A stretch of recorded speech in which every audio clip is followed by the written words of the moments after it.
Masechet Cholin, résumé du Daf Yud Dalet. La Mishnah dit celui qui fait la shrita pendant Shabbat ou pendant Kippour, malgré qu'il est chayav mita ou karet, sa shrita est kshera.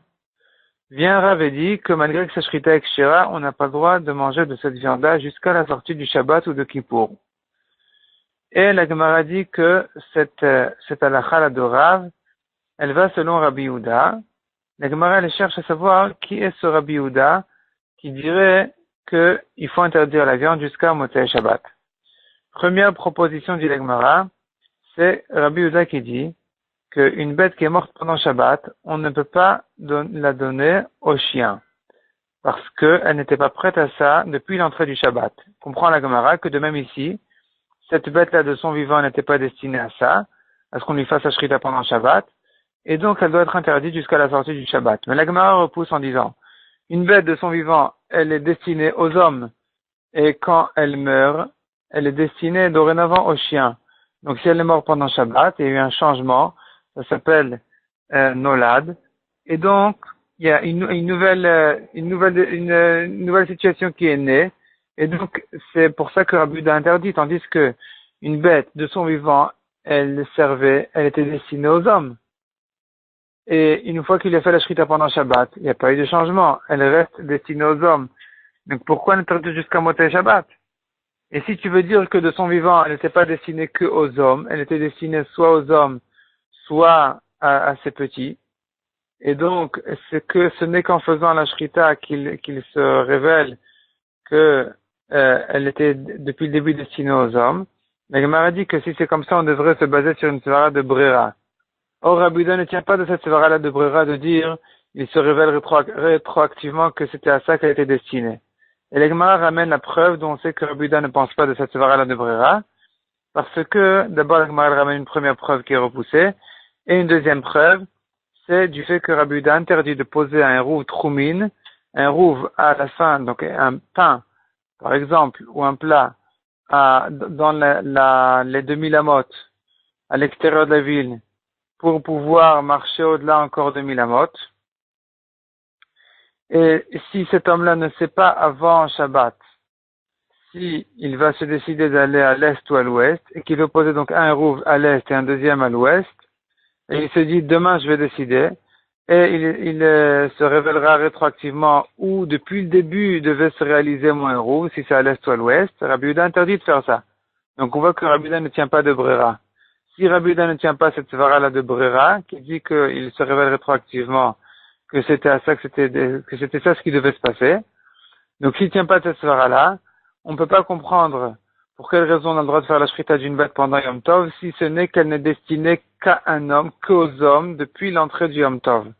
Donc puisque la bête est destinée aux hommes, on devrait donc permettre la bête pendant Shabbat, à qui on a fait la shrita pendant Shabbat même. Donc ce Rabbi Yehuda n'explique pas pour quelle raison on interdit jusqu'à la sortie du Shabbat, il faut chercher un autre Rabbi Yehuda, c'est-à-dire une autre halakha de Rabbi Yehuda. La Gemara a trouvé une autre halakha de Rabbi Yehuda qui interdit un objet qui s'est cassé.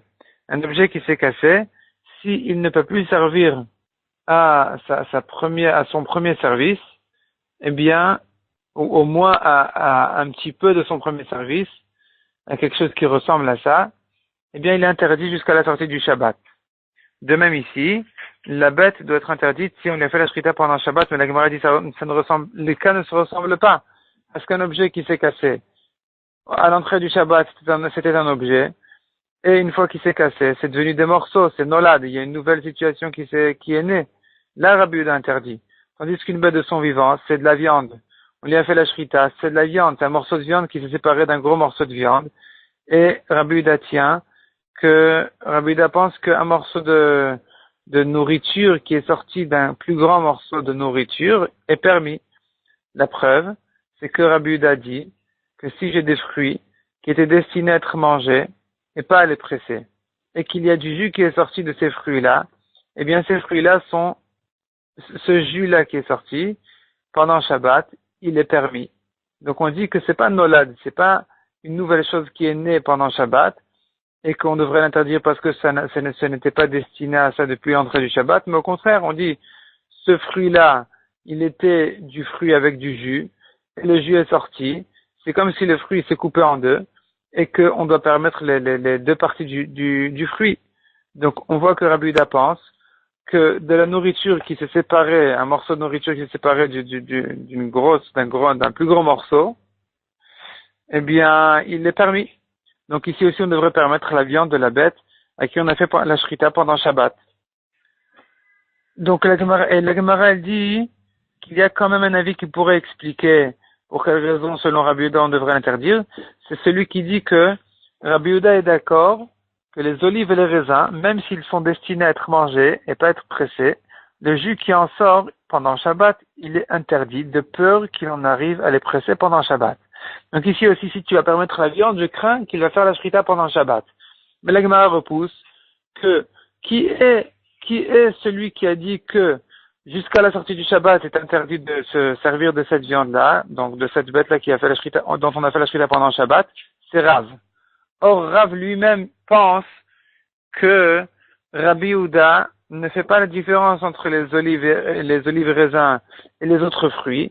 Dans tous les cas, même en ce qui concerne le jus qui est sorti des raisins et des olives, eh bien, Rabbi Yehuda pense que si ils étaient destinés à être mangés et pas être pressés, eh bien, l'huile et le jus et le vin qui est sorti de ces raisins-là est permis.